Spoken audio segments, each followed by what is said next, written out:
Hello everyone, so welcome to my mini vlog. This is Anne and in France. So, paano nga ba ako nakapunta dito sa France? Alam nyo na.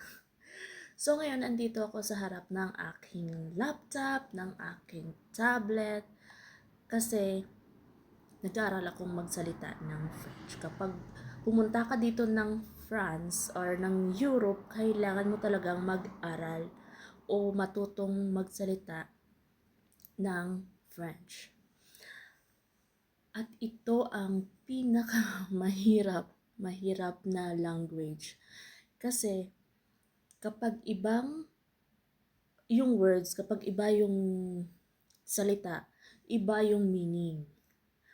So, gumagamit ako ng Google Translator na pinopronounce ko kung tama ba.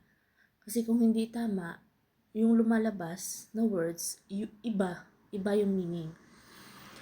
So, mayroon akong words doon na pronounce ko siya, tapos lumabas na words, iba.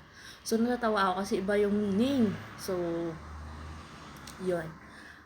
Kailangan, kung gusto mo talagang pumunta dito sa Europe, o sa France, or gusto mo Paris, kailangan marunong kang mag-French. At least, basic French.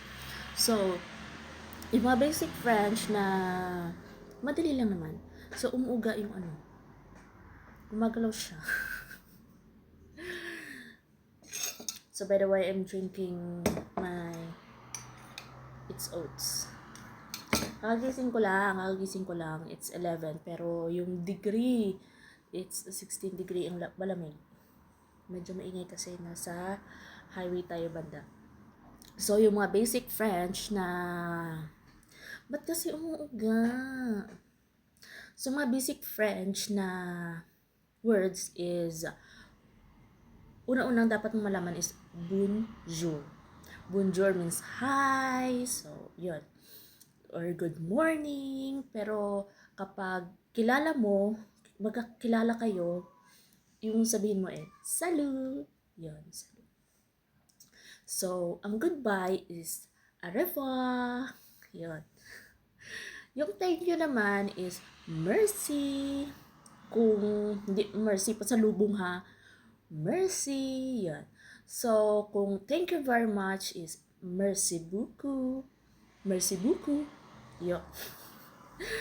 Mukha na ba akong French? Parang French fries. So, ano pa mga basic words? Thank you. Dria. Kamusta ka? How are you? Comment ça va? Ma-off yung aking. Comment ça va? Kapag kamusta ka, ikaw? Ikaw, kamusta?